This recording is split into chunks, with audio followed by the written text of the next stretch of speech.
旅长，535指挥所报告，535防线前沿阵地已经全部被火炮摧毁。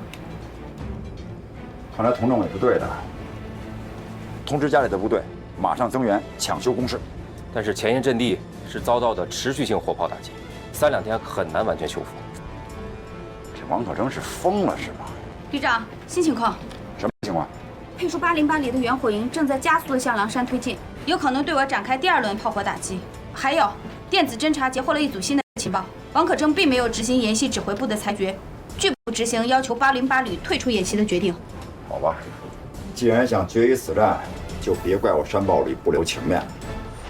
不可思议，太不可思议了。是的，我们刚接到通报的时候也不相信，以为是打字有误呢。可后来证实千真万确。不，我说的出乎意料是，战区陆军这份通报下得这么快这么早，这和以往不一样啊。怎么不一样了？以前都是等演习打完，讲评会开完，各参演单位回去把总结搞完，把立功受奖表彰大会开完后才出通报，至少得半个月到1个月了。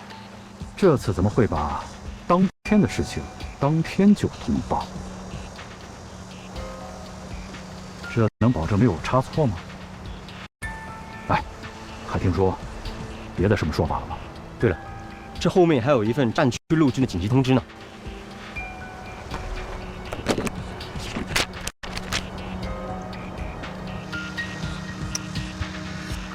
这就是你程序上的错误，差点误了大事。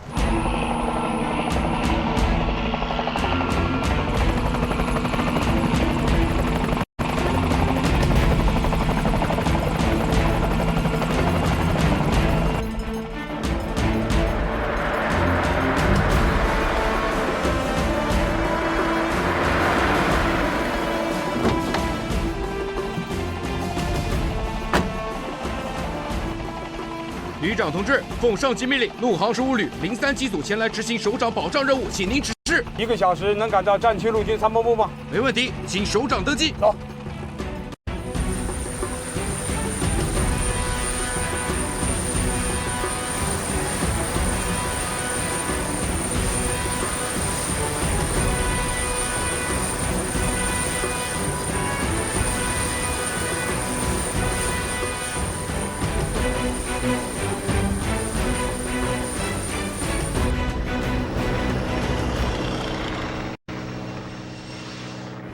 今天这事儿有点邪啊！怎么个邪法？军里没有部队参加演习，怎么把咱们都拉去参加他们的军队？而且还弄得这么晚。我听说这个沈参谋长就这种作风，极其雷厉风行，说好的事当场就办，24小时内必须报出落实情况。还真没想得起。你说这808旅怎么就败给那个什么山豹旅了呢？王可征可是有名的华北虎啊！我也真纳闷儿，这个对王可征来说不是一件好事儿。我这位老哥哥可得听。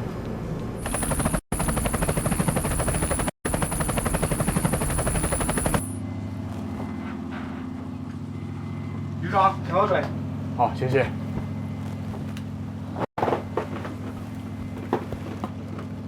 是，王旅长在我直升机上呢。谁找我？旅长，是演习指挥部的，找您接电话。我王可征啊，王旅长，我是演习指挥部的刘副总指挥。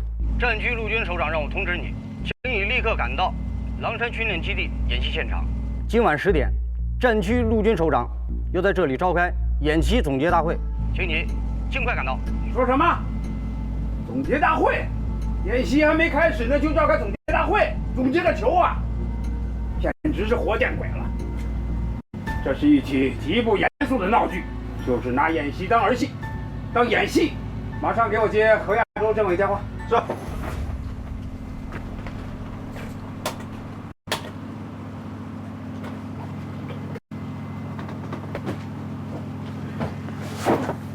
老何呀，你现在到什么位置了？我在什么位置？老何，是这样，刚才演习指挥部给我打电话，让我赶到狼山基地参加演习总结大会，这不扯淡吗？啊，要去你代表我去，我马上到战区陆军了。王连长，这总结会你不去还不行呢，你是主角啊！你是谁？王连长，你真的听不出我的声音了吗？刚才我给你发微信，你一点回声都没有。我的声音，我想你应该熟悉啊。韩鹏，你还想干什么？王连长，我代表山堡里全体官兵，欢迎你成为蓝军守卫师级俘虏。你放屁！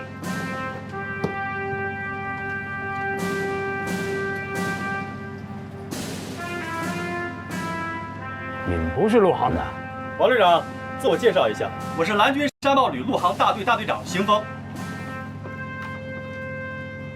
我们韩旅长让我把战场的形势变化向你汇报一下。现在的情况是这样的，我们端了808旅旅部之后，又锁定了你和何亚洲政委的通话频段，得知你二人要在高速路上会面。本来我们计划等你们二人会面之后，用空地导弹把你们二人斩首清除。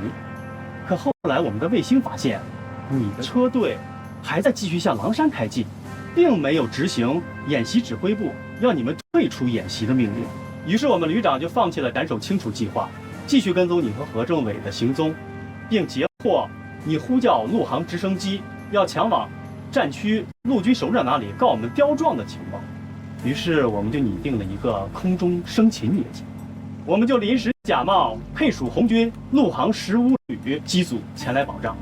没想到王旅长你告状心切，压根儿就没有识破我们的计谋，所以就到现在这个地步了。卑鄙！你说的太对，作为敌人需要的就是卑鄙，但是你现在作为俘虏需要的就是认输。谁输谁赢，你们说了不算。我告诉你们，808旅永远都不会输。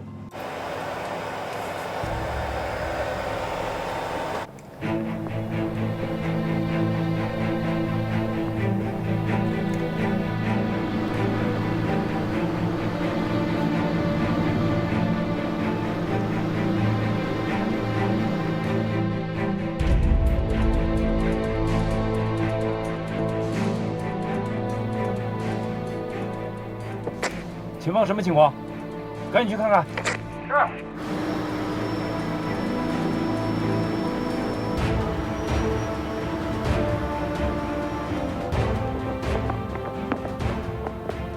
什么时候可以放行？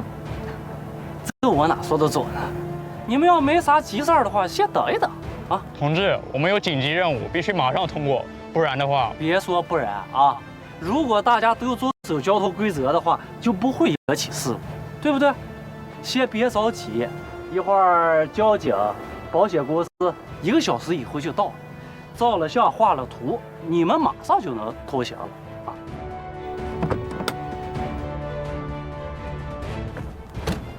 政委，前面出现交通事故，不让通过。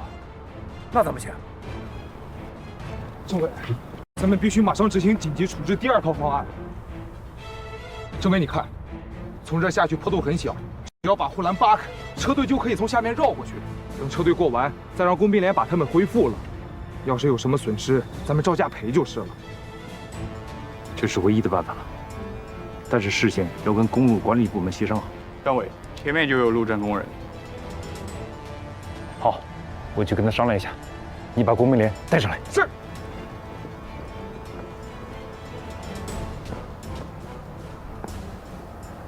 同志，你是路政部门的吧？我是。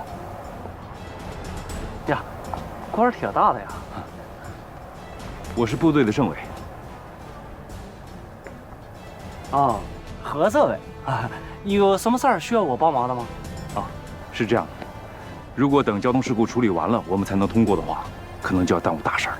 啊，这个我说了也不算呀。我们老大让我在这儿憋着，一辆车都不让通过，得等交警部门来了再说。同志，我们是去参加军事演习的，任务十分紧迫。按照战时紧急动员条令，我们需要扒开这段护栏，从下面绕过去，然后再给你恢复起来，绝对不会对公路造成损失。有损失，我们赔偿。就这一段。对，就绕开这一段。我看行啊。那我们的工兵马上就上来，10分钟就可以扒开护栏。哎不，何政委你等一等啊。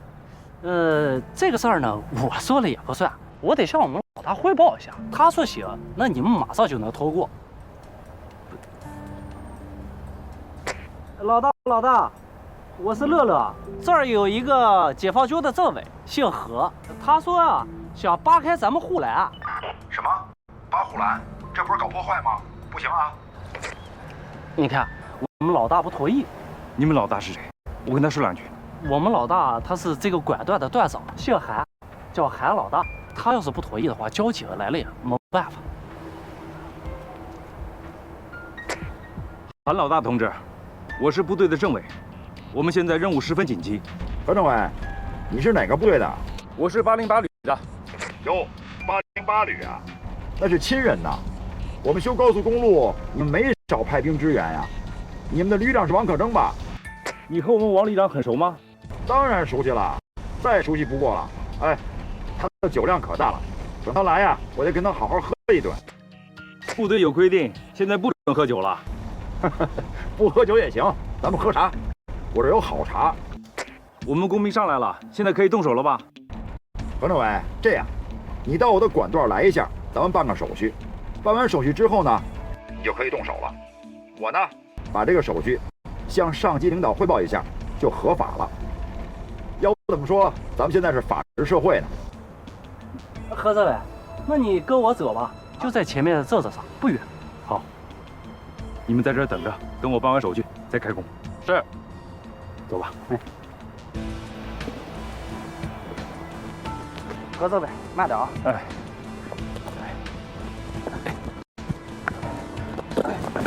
从这个涵洞穿过去，快一点。还有多远？快到了。哎，韩老大，我跟何政委已经进涵洞了啊。还有多远啊？哦，快到了，车就在里面停着呢。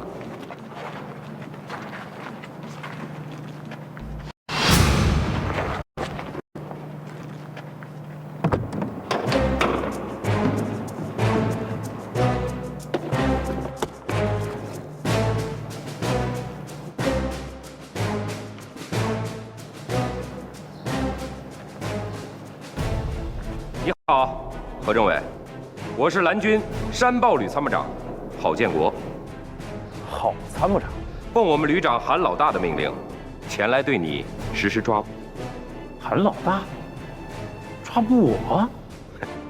刚才跟你通话的就是我们山豹旅旅长韩鹏。5号，请注意，何政委正在办理手续，路面可以放行，可以放行。何政委，很不幸地通知你，你们旅长王可征已经被我陆航大队在空中俘获，现在正押往狼山训练基地。你说什么？王旅长他被俘了？更不幸的是，您已经成为蓝军第2名副师级俘虏。请吧。演习打到这份上，打出这种结果，让人无论如何也想不到。一支功勋卓著的王牌劲旅的军政主官，还没有到达演习现场，就被对手双双擒获，这也太不可思议了。恐怕人民解放军的军史上也不曾有过。无论我是偏爱哪一方，我都感到羞愧、脸红、心惊肉跳。这难道不是一种悲哀和耻辱？这不仅是王可征、何亚洲，就连我自己也深感震惊、愧疚。好久不见，好久不见，好久不见。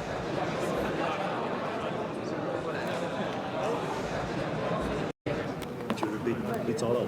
对。哎，进来的时候没见首长的车吗？我听基地的周司令说，首长已经来了7、8天了，一直没有离开过指挥中心。是吗？没想到首长对这次演习这么重视。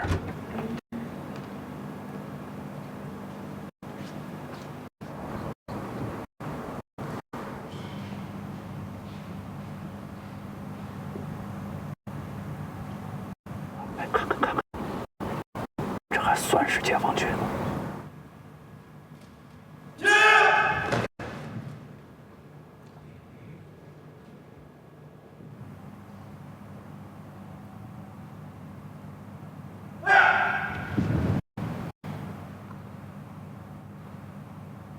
哎，王可征怎么没来啊？现在开会，第一战区陆军决战2017实兵对抗演习总结大会现在开始。除红军方面2位主官没有到场，其他人都已经到齐了。这说明各个部队的领导对战区陆军下达的紧急通知还是非常重视的。既然是总结演习，那红蓝双方缺一不可，都要到场。韩鹏旅长，到。第1阶段的演习已经结束，请你把俘虏放出来吧。是，马上释放俘虏。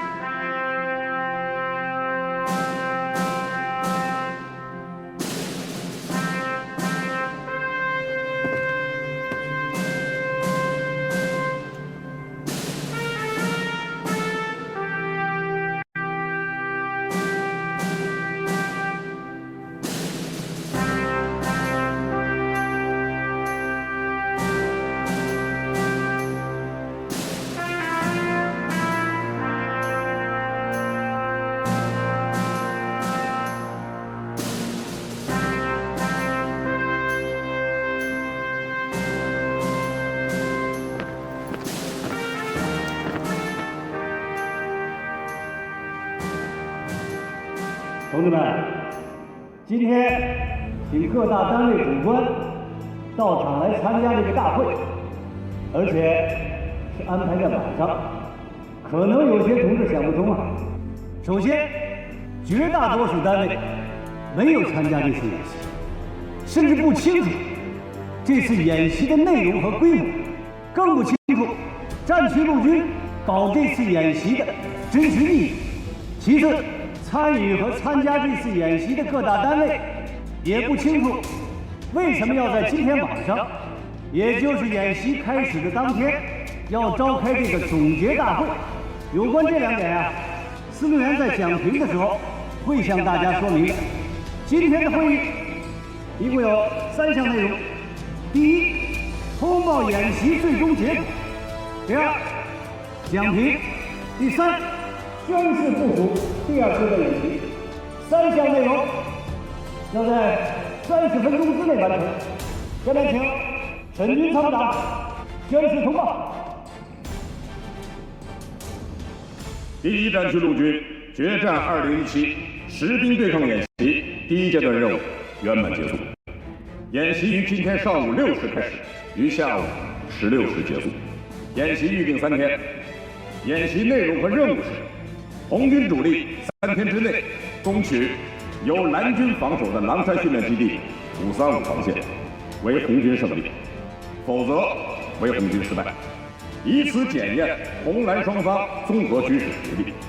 演习在当日10个小时内完成，并取得了令人耳目一新的战果。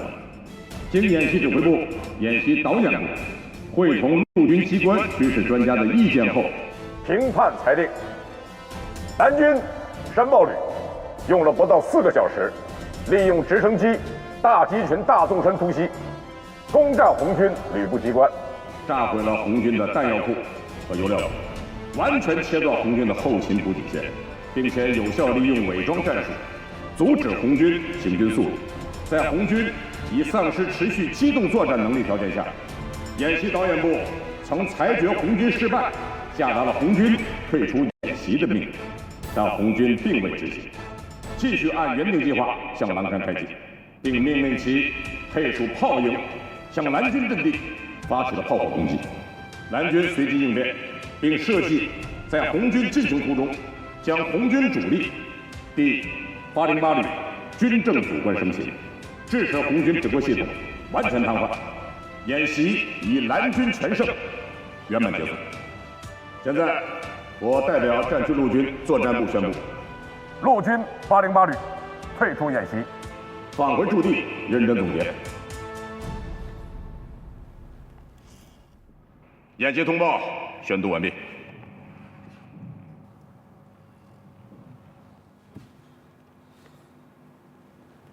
现在，我再宣布一个处分决定。在决战2017实兵对抗演习中，由于808旅旅长王可正同志拒绝执行演习导演部下达的退出演习的命令，作为一名军人，性质极为严重。鉴于王可正同志违抗命令仍处在非战争时期，因按严重违反军纪处理的有关规定，经战区陆军党委研究决定，给予王可正同志严重警告处分一次。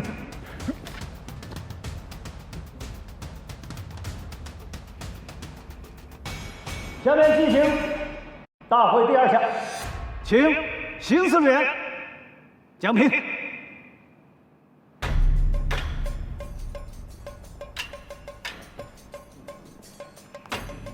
同志们，刚才沈参谋长已经把演习的第1阶段的情况说清楚。既然是现场讲评，那么我们就从现场开始。刚才呢，彭政委宣读了对王可正的处分决定，我想大家都听得很清楚。这不仅是对王可正个人的处分，也是对我们在座各位军官敲响的警钟。现在呢，军改已经步入深时，可我们有些同志呢，他的思维还停留在军改之前的军区时代，以为自己有点功劳，资历较深，曾经是先进典型，你就可以违纪、违规，不执行命令，出师无名。我在这里，我提醒一下有幻想的同志，马上清醒一下。今天王可正受到了处分，还不等于808旅的战旗倒下去了。同志们，你们别忘了，808旅的旗帜是从井冈山一路走下来，牺牲了我们多少的同志，师长、旅长、团长，涌现出多少革命烈士！就因为他们的倒下，才捍卫了我们808旅永远不倒的旗帜。今天王可正之所以能犯这样的错误，我想他是被这个沉重的荣誉压着。我听说他到现在还不认输，还不服气。到现在还不知道自己怎么败下阵来，就这样稀里糊涂的让人蓝军给抓了俘虏，而且还硬着脖子要去告人家。哼，要如此下去，我们808旅的战旗能飘扬几天呢？王旅长、何政委，我想听听你们的想法。我接受组织处分。首长，我代表808旅全体官兵郑重承认，我们这次的确是失败了。但是我相信王旅长和全旅官兵不会因此而倒下，我们会振作起来，把808旅这面战旗扛到底。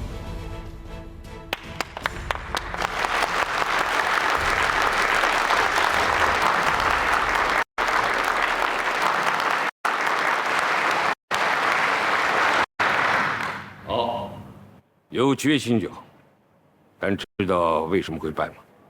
啊，我不需要你现在回答，我也不相信你现在的回答。回去呢，好好总结一下，研究一下败因。摔倒了没关系，爬起来就好。就怕你弄不清楚你为什么摔倒，那你肯定还会有第2次摔倒，到那时候就没有那个机会了。是，我们回去一定认真总结，查找问题。坐下吧。同志们，我们这次演习的胜利者是第一战区陆军新组建的专业化蓝军部队山豹旅。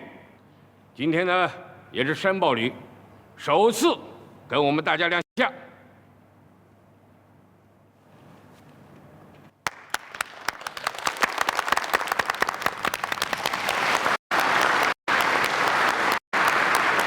好，请坐。同志们，山豹旅作为战区陆军新组建的一支最年轻的作战部队，山豹旅的诞生，标志着一个全新的兵种出现。战区陆军组建专业化蓝军部队的意图十分明确，就是要在长期缺少战斗实践的和平环境下，为部队树立一个强敌，找一个对手，让和平变得不再和平，让演习变得更加逼真，更加贴近实战，改变以往只能依靠现有建制的部队来扮演蓝军或护卫蓝军这种传统的对抗模式。这是战区陆军党委为加速新型陆军建制步伐，进一步落实军种主建，大力推荐训练模式转变走出的重要的一步。我在这里呢，强调2个关键词，一个是加速，一个是转变。我们大家天天在喊打赢未来战争，这未来战争是什么样子的？外军现在已经发展到什么地步？你们知道吗？如果我们现在连外军的新装备、新战法、新理念和新模式都不了解，没有接触，无感知，打赢从何谈起呢？山豹旅它的组建仅仅有半年的时间，它只是照搬着外军未来战争的一些新战法，在信息对抗中仅仅迈进了一小步，破了点规矩，变了点章法，就把咱们有着光荣传统的王牌师打的只有招架之功，无还手之力啊！这是多么可悲的事情啊！这说明了什么呢？这说明了军事改革，那不能再按部就班，不能再循序渐进了。深化国防和军队改革，那是中央和中央军委的英明决定，同时呢，也是为了建设新型陆军所提出的更高的要求和标准。转变，那不光是编制、体制和机制上的转变，更重要的是理念上的转变。转变肯定会遇到一些一时搞不懂的东西，但是我们要勇于去挑战，让自己尽快的去适应新的军旅体系、新的思维方式和行为模式。如果我们不再加快转变，特别是理念和观念上的转变，我们在座的很多同志就会被淘汰出去。同志们，新一轮的军改正在考验着我们。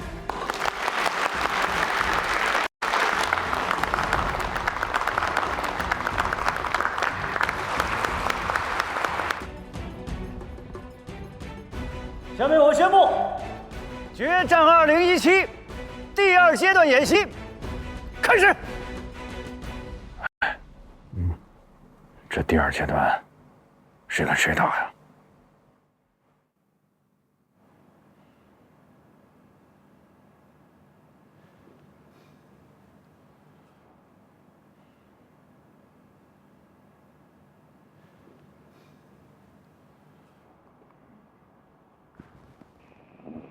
怎么着？都发什么了？没参加过演习吗？808旅已经败北了，可是山豹旅呢，现在还在部署着535防线。你们要是谁不服，到山豹旅去，跟他决一雌雄，怎么样？谁敢站出来？司令员突如其来的发难和反常规的路数，弄得高级军官们不知所措。凭楚占刚的指挥才能和909旅的实力，他完全可以站起来应战。但瞬间的冲动之后，他又冷静下来。集团军李副参谋长升任参谋长，楚占刚又是接替李副参谋长位置的第一人选。在这段时间里，如果有个闪失，谁又能保证对个人的前途命运没有影响呢？于是，楚占刚选择了沉默。各单位主官都在啊，就给你们3分钟时间考虑。如果还没有人应战，司令员要点将了啊！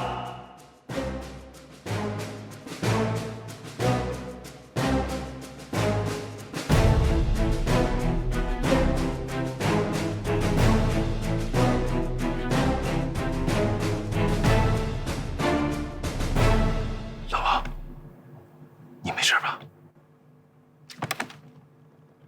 老王，你要干什么？我再想跟这小子打一仗。我们已经。楚占刚，7要村到，由你们俩率领909旅，代替败下来的808旅，组织红军攻击集群，与山豹旅进行第2次对抗演习。任务要求是10日之内攻取由山豹旅固守的535防线，为红军胜利，否则为红军失败。首长，您是说909旅跟山豹旅对抗吗？对，由你们跟山豹旅对抗，有问题吗？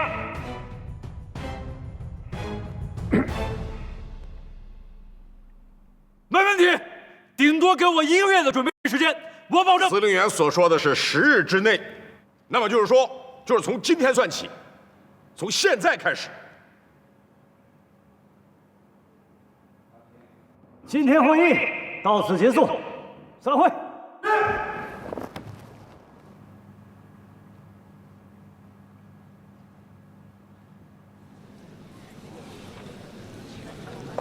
真行，1分不差啊！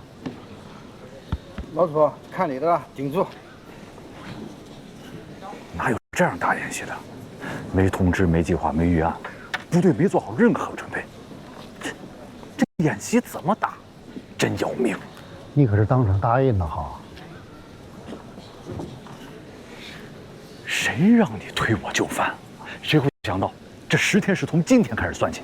今天马上就过完了。满打满算还有9天时间。澄海离狼山有1500多公里，10天之内能把部队拉到狼山训练基地，就算奇迹了。别说开打了。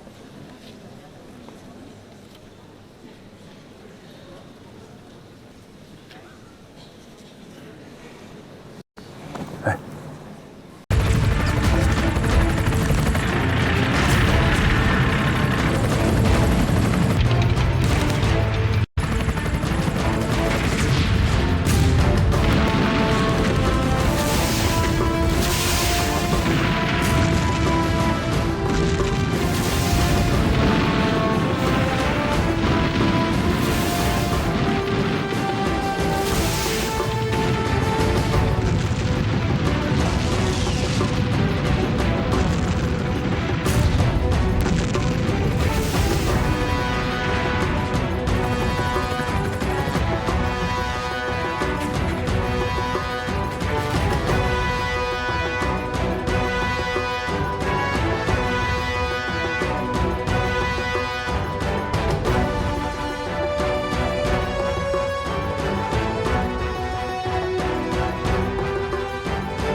属进攻训练，前指示山豹旅机部营营长狄龙。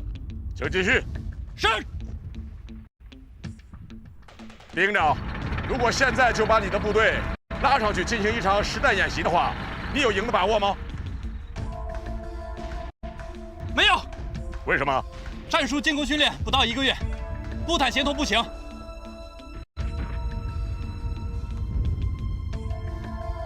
回到你的岗位上去吧。是。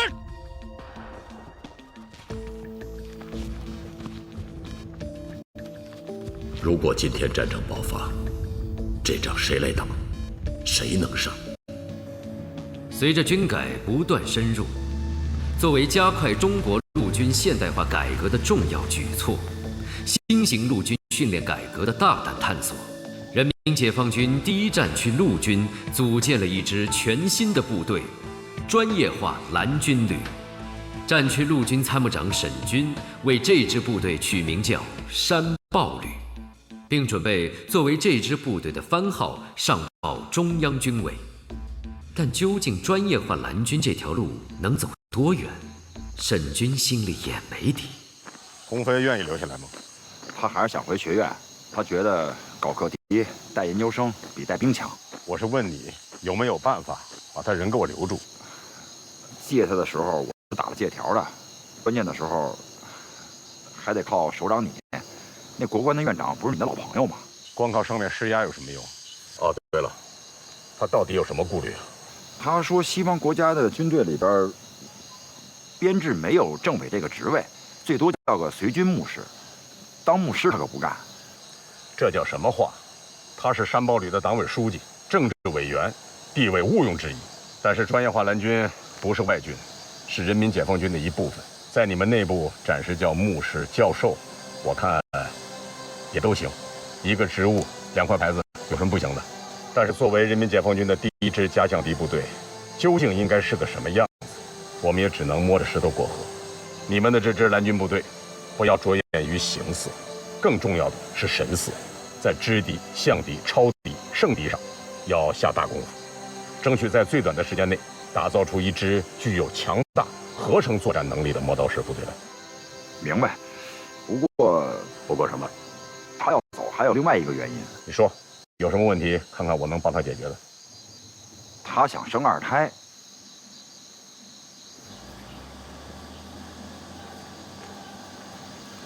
好，首长好。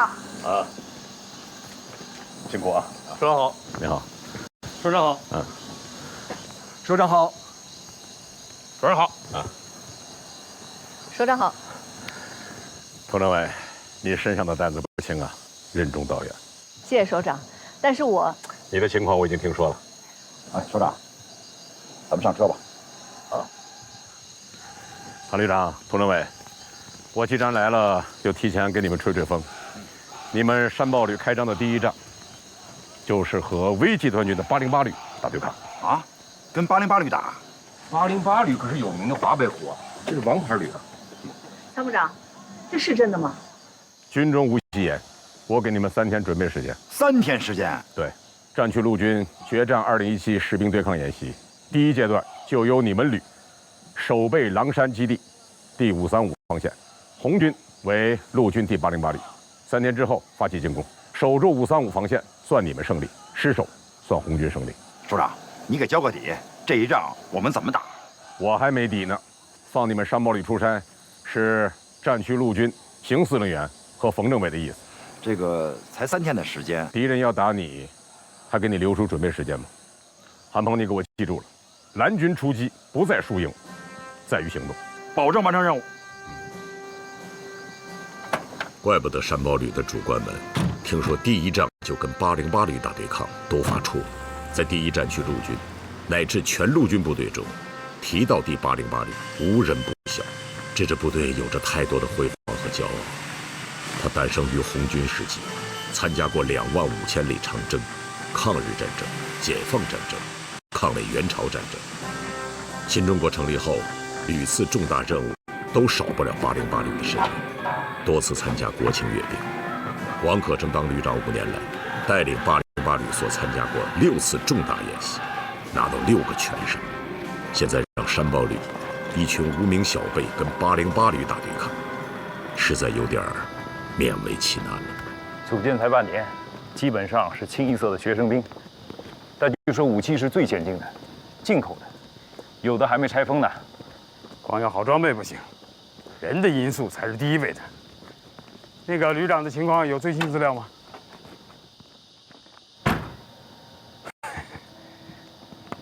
充分专业。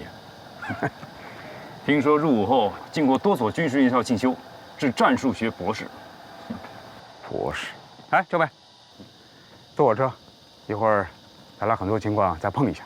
好，你们在后面跟着旅长的车。是。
现在一上来就让咱们跟一支从来没听说过、组建才半年的什么山豹旅打对抗，从资历、实力到经验，哪方面都不对称啊！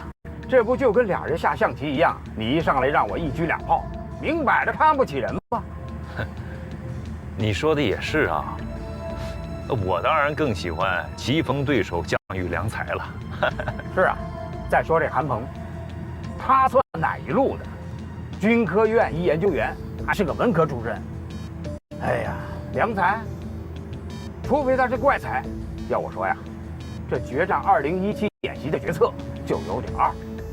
哎，说什么呢？哎，咱哪说哪了啊？这前面要进入高速公路了，还是你打前我垫后，压着速度。好，傍晚前到狼山没问题。前面靠边停车。其实，沈军根本没指望山豹旅在与808旅对抗中占到什么便宜。他心里很清楚，现在让山豹旅出山，充其量就是去当一回陪练，通过一场演习来验证专业化蓝军在训练实践中的真实效果，从中发现组建过程中存在的问题。同时，他也想通过这场实兵对抗，领略一下那支闻名遐迩的陆军劲旅，第808旅的战斗风貌。毕竟那是他出任第1战区陆军参谋长以来，唯一没有视察过的旅级作战部队。长官，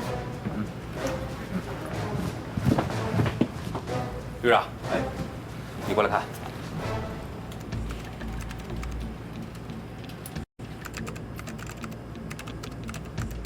王可征现在在什么位置啊？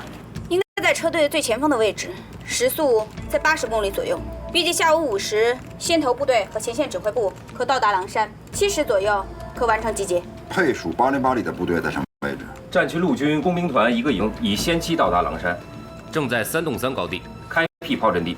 淮北集团军直属远程火箭炮团的1个营，也已经从8号营院出发，预计傍晚前抵达狼山基地。无人机派出去了吗？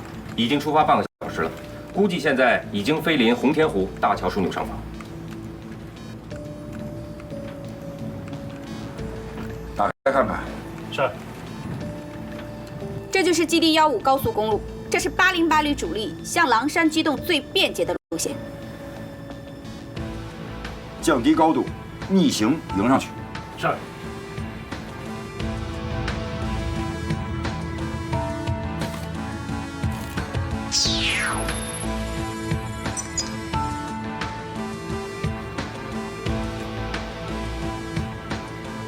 小鹰雷达已发现目标，距离20公里。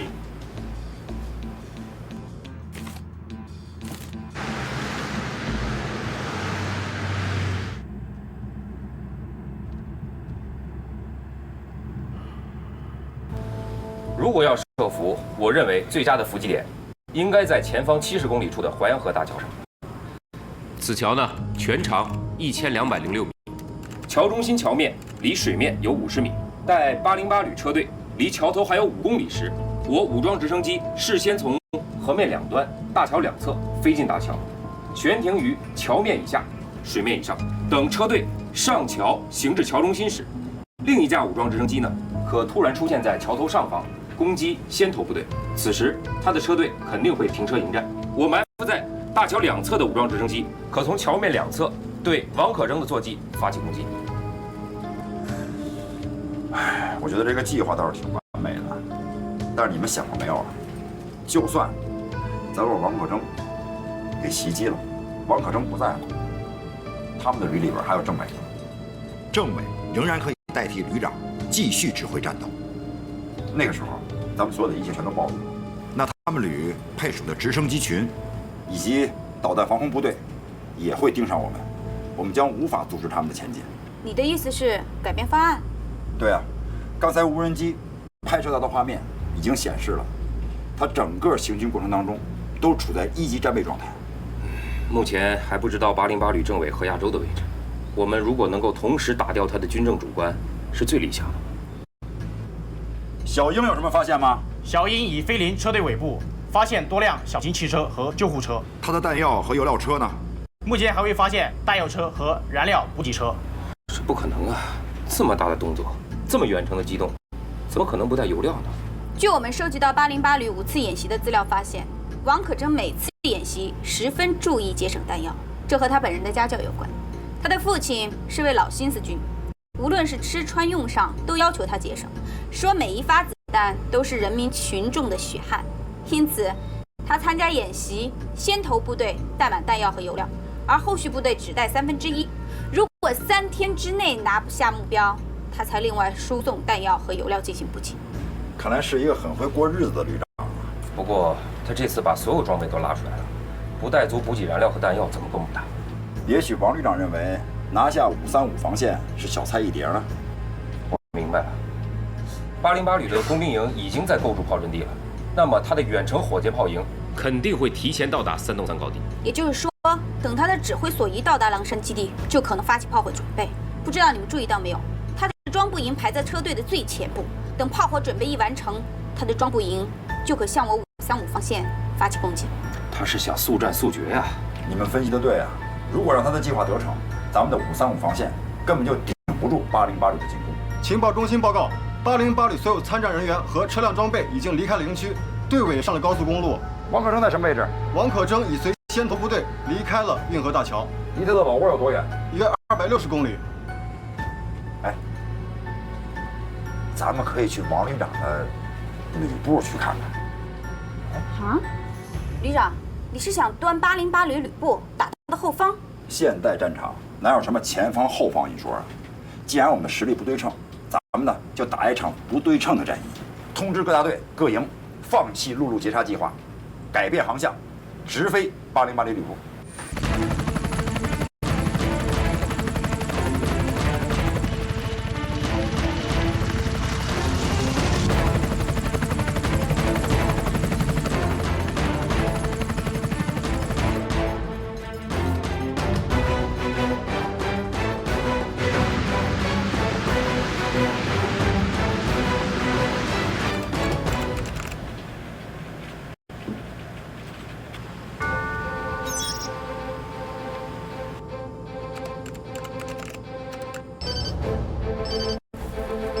无人机怎么了？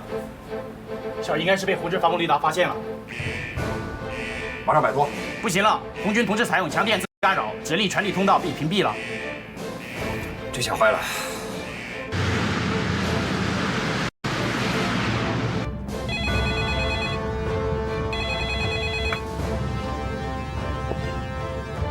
什么事？报告旅长，有一可疑飞行物被我雷达发现，现已将目标锁定。我们分析，很有可能是蓝军伪装成飞鸟状的无人侦察机。把它给我打下来。是。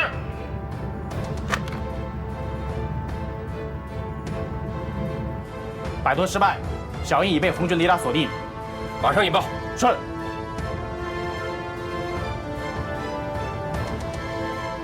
指令信号一直被屏蔽，操控失败。算了，舍不着孩子套不着狼，就当送给红军的一个见面礼吧。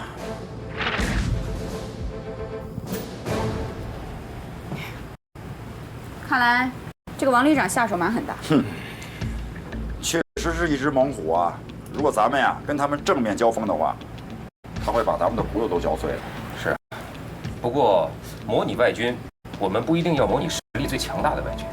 现代战争的战法多种多样，我们可以汲取小国弱势军队在对付强敌的时候他们的战术和战法，拿过来对付808旅。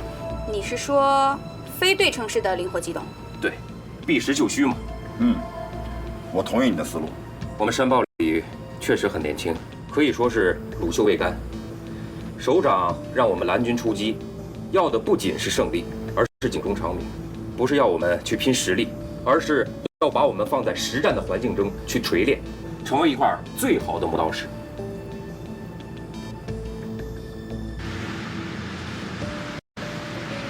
报告旅长，蓝军鹰式无人机被我击落，发现高空照相机1台。雷达继续警戒。是。政委啊，防空营的战况你都知道了吧？我都知道了。看来蓝军一直在跟踪我们呀。哈哈，让他们跟着吧。等到了狼山基地，他们就知道我808旅的厉害了。旅长，监听电台显示，30秒钟之前，王可征与808旅政委有过一次通话，通话频段已经锁定。跟踪这个频段，记录下他们每一次通话。是。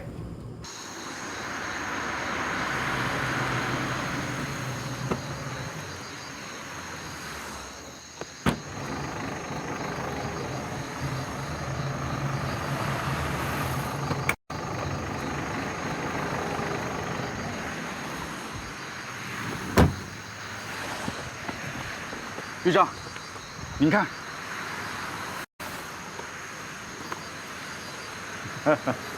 就这几个屁孩子还跟我玩跟踪游戏，真是不知天高地厚啊！旅长，蓝军很可能将侦察情报实时传回本部了。他们能侦察到我们什么情况？我们的行军路线是公开的，要交手，到狼山基地过招吧。半路上弄只菜鸟飞来飞去，管屁用！还不如我放只风筝好看呢。哼，就这种交通小技，也敢号称专业化蓝军？我告诉你，这都是我们808旅3年前玩剩下的玩意。冯营长，到，下次再看到这种菜鸟，直接打下来，不用请示。是。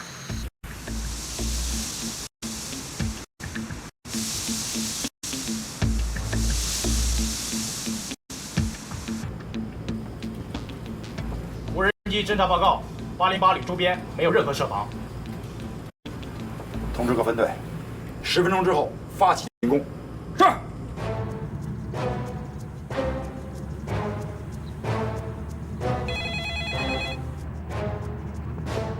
旅长，我们已经行车4个小时了，是否可以让部队停下来休整20分钟？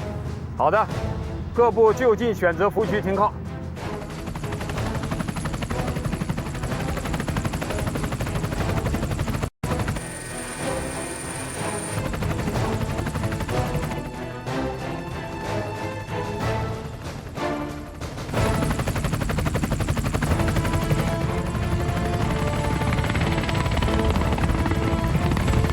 喂，丁参谋。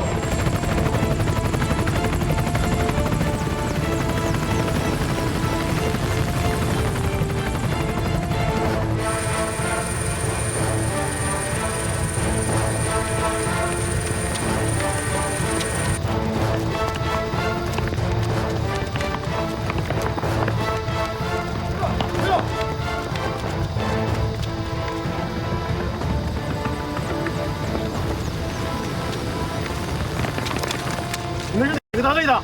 对不起了，我们是蓝军山豹旅，你们已经被俘了。不可能，山豹旅现在正在狼山基地呢，怎么可能在这儿？看见没有，豹子头，这是战区陆军蓝军旅的标志。哎哎哎，你们不胡来呀？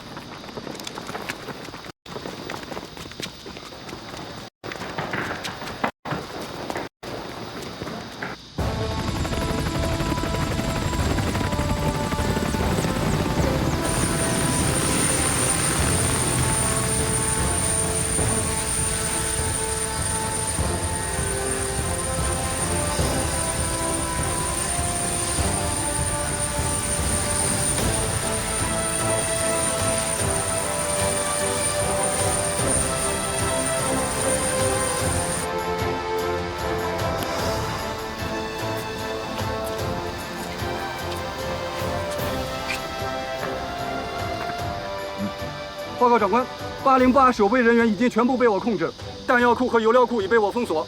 经初步侦查，火车专运线上停着12车皮经过伪装的弹药和油料，把他们的弹药库和油料库全炸了。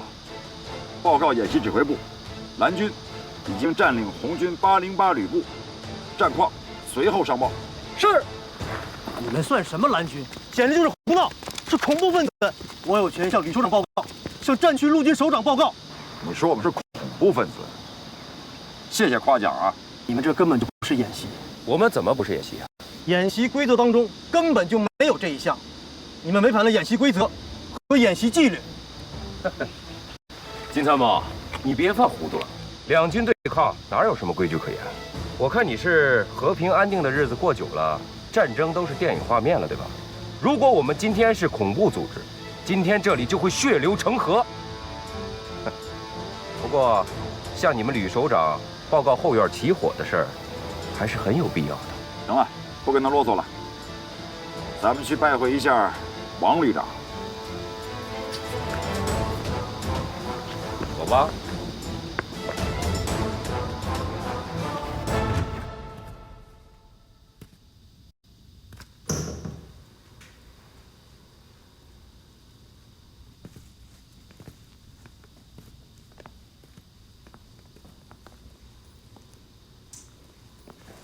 哎呀，这王旅长的办公室不错呀，啊，视野开阔。哎，对了，你不是要向你们旅长汇报情况吗？现在可以汇报了。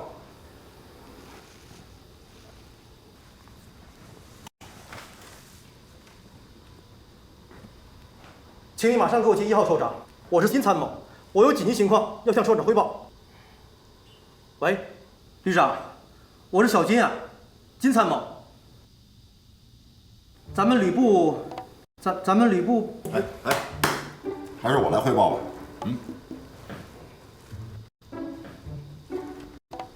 王旅长，你好啊。你是哪位？我是韩鹏啊。哪个韩鹏啊？王旅长，你刚把我的无人机打下来，就把我给忘了。你是山豹旅的韩鹏？没错，我就是你今天的对手，蓝军山豹旅旅长韩鹏。王旅长，你是一路辛苦啊！我特地赶到你的办公室向你做个汇报，可惜啊，你已经上路多时，我们失之交臂，万分遗憾，错过了与你当面交流的机会。什么？你说你在我办公室？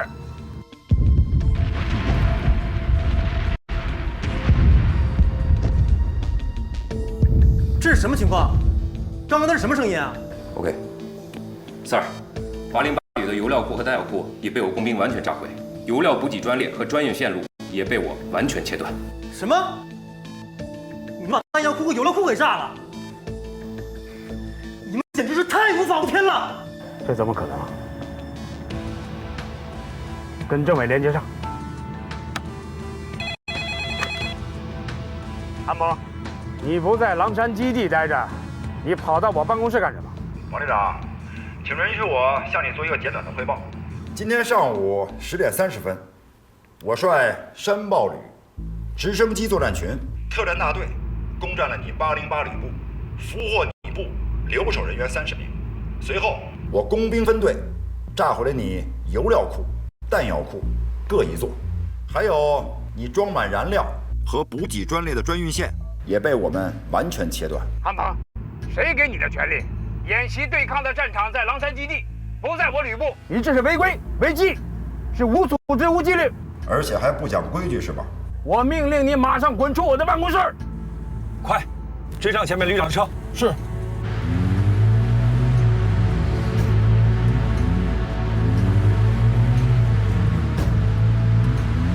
王旅长，你先不要生气。按照战区陆军下达的演习预案，你率兵攻打我狼山535防线，这是一点错都没有的。但是现实情况变了，我们呢不想待在535高地上，等着你的远程火箭炮的炮弹把我们炸得粉身碎骨。你是干什么的？你到底想干什么？王旅长，我们是蓝军，你说我们想干什么呢？你少废话！老子也当过蓝军，老子扮演蓝军的时候，你还穿开裆裤呢。哎，王旅长，这一点你说的还真没错。我们旅啊，很多官兵都是80后、90后，甚至00后，这个年龄跟你儿子岁数差不多吧。但是今天的蓝军跟以往大不一样，我们是外敌，是外国的侵略者，再不像以往那样是个束手就擒的摆设了。于是战场形势就发生了变化，你可以大摇大摆地去狼山基地攻打我的535防线，我呢可以趁虚而入端你的后院。谢谢你，后边一点设防都没有啊！你那几个哨兵弹夹都是空的，可以让我兵不血刃就大摇大摆地坐在了你旅长的宝座上。王旅长，你从来都没这么玩过吧？无聊，无耻！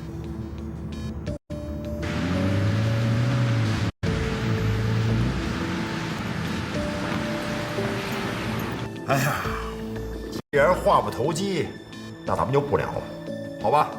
我让你的下属继续跟你说。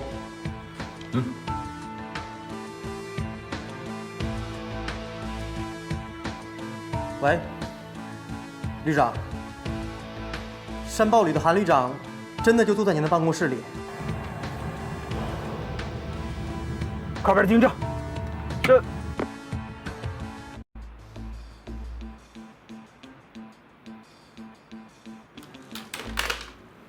挂了。你们这王旅长脾气够大的呀，平常他不这样吧 ？Sir, we have been monitoring the communication between Wang Kezhen and He Yazhou. According to Satellite Scouting, the commissar of Brigade 808, He Yazhou, is going to meet Wang Kezhen. This is our great opportunity. Only when they are meeting, we have to chance to kill the two military chiefs. 哎，你们叽里呱啦的说什么呢？我们在说最简单的国际通用语英语，这你都听不懂啊？简单的英文单词和技术用语我听得懂啊。刚才我听你们说什么斩首啊什么的，可是你们为什么非得说英语，不说中国话呢？金参谋啊，我们是外军，侵略者，搞了半天你们在跟谁打仗都没弄清楚。你说你们能不吃败仗吗？可咱们这是演习啊，怎么还可以这样呢？这样下去啊，等你脑袋搬家了，你都想不到。哎，这王旅长的手机号拿到了吗？搞到了，他刚配发了一部军网5G 手机，我们进入数字网络，发现他的手机开通着，信号显示他目前还在洪泽湖境内。好，哎，小金同志，借你手机用用。把手机拿来。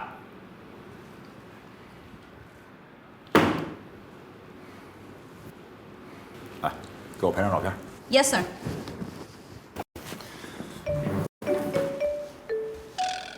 OK。怎么样？够酷吗？霸气。来 ，1, 2, cheese. OK。哎，等等，再来一个。来。OK。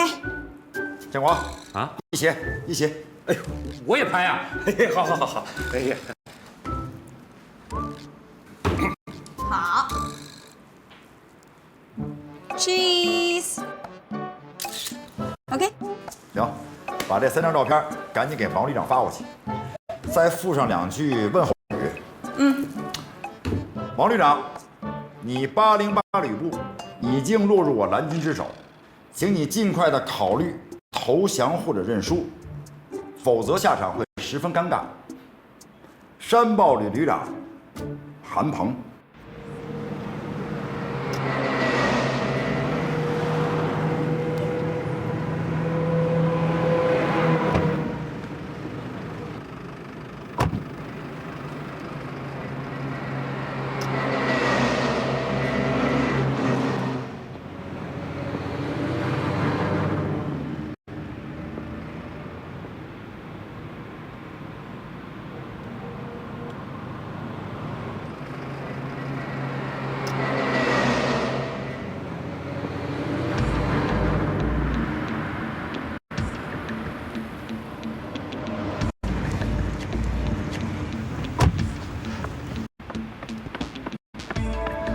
旅长，这荒唐之极，不可理喻。老王，你冷静点，别怪我，当初要是把警卫营留下来就好了。现在不是怪谁不怪谁的时候，咱俩谁都买不着后悔药。你上来也好，商量一下这件事情怎么处置。我刚才在车上考虑了，现在赶回去把韩鹏他们围歼，把吕布控制权夺回来，显然是来不及了。只有向演习指挥部报告，让他们下令，让韩鹏他们撤出我吕部，蓝军应该按照违规违纪受到处罚，让他们回到535防线，演习重新开始。就这么办。杜参谋，走，给我接通演习指挥部，我要跟总指挥通话。是。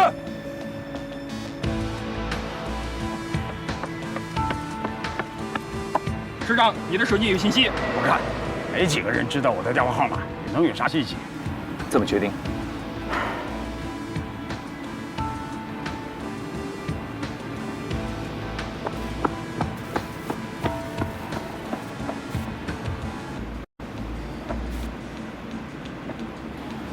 怎么了？哎呀，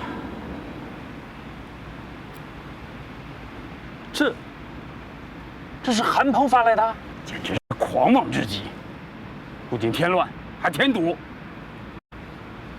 你的这部手机是在演习前刚刚配发的，号码连我都不知道，他们怎么会知道？要不说见鬼了呢？杜参谋，哦，演习指挥部电话接通了没有？通了，不过是导演部打来的，要您接电话。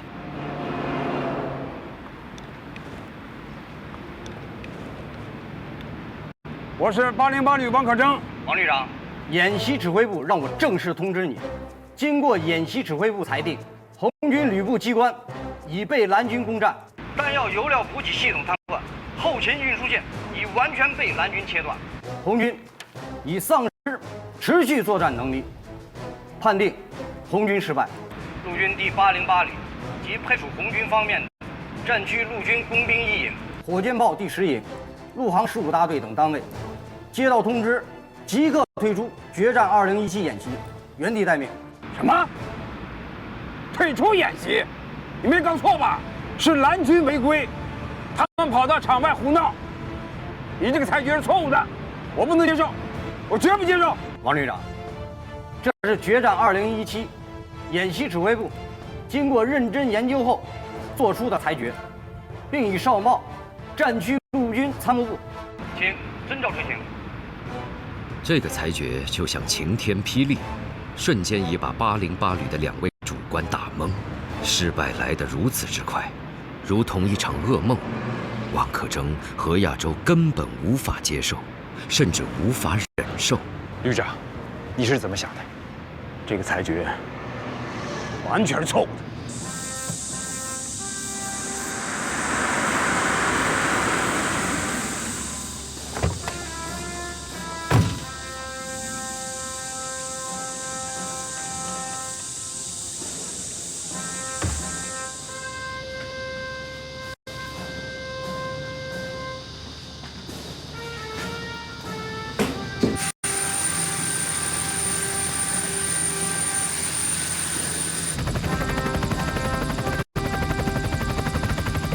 真没想到胜利来得这么突然，跟做梦似的。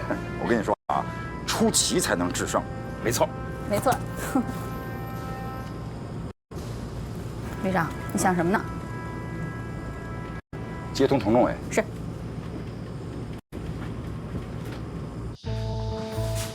政委，你的电话。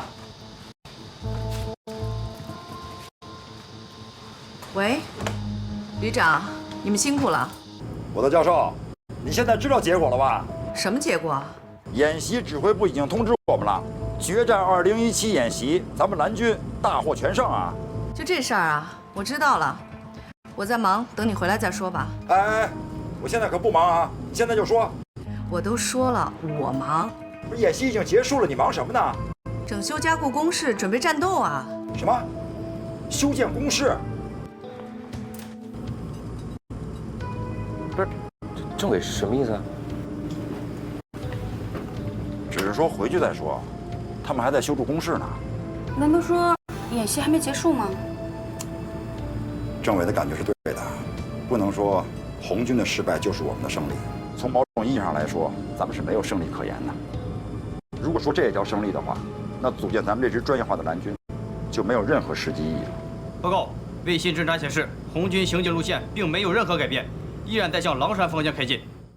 老何，你率领部队继续前进，通知袁火营，按原计划进入阵地。我马上到战区陆军参谋部，我要直接找首长，让首长给咱评评这个理。我808旅不能吃这个哑巴亏，我就不信了，首长那儿没个说法。对，咱们就是输也输个明明白白的，就这么回去了，怎么跟部队交代？这兵以后还怎么带？训练怎么搞？要不我去战区陆军找首长，你带部队。不，还是我去为好。首长知道我的脾气，就算我收过了头，他也会给我留面子。军改前，哪位军区首长到咱东南战区任职，不到我808旅走走看看？算起来，咱808旅给战区陆军争的荣誉还少吗？老何呀，这一仗对我们非常重要，咱输不起呀！808旅的老前辈们可都看着咱们。你到了狼山基地，一切按既定战术展开，等我消息。好，你放心吧。还有，我已经向火炮10营下达攻击命令，10分钟以后，向山豹旅535防线阵地实施炮火覆盖，摧毁他的所有防御工事。什么？对535防线实施炮火打击？对，我不甘心就这么败下阵来。可是我们已经被裁定退出演习了，不听的。再说，我们的机械化步兵还在路上，就算是摧毁了山豹旅的前沿工事，我们目前也无法组织兵力再攻占535防线。只要10营的炮火把535高地给我轰平了，我谅他山豹旅3天3夜也修不起来。只要我先头部队一进入狼山基地，直接向535防线全力发起攻击，攻占535前沿阵地，还不是如履平地呀？这能行吗？怎么不行？他韩鹏都敢偷袭我旅部，我凭什么不能向535防线发起进攻啊？政委，这件事你别管，我一定要到首长那讨个说法。杜参谋，到，马上呼叫陆航大队，让他们派直升机到前面的龙泉渡出口处等我。我要到战区陆军参谋部。是。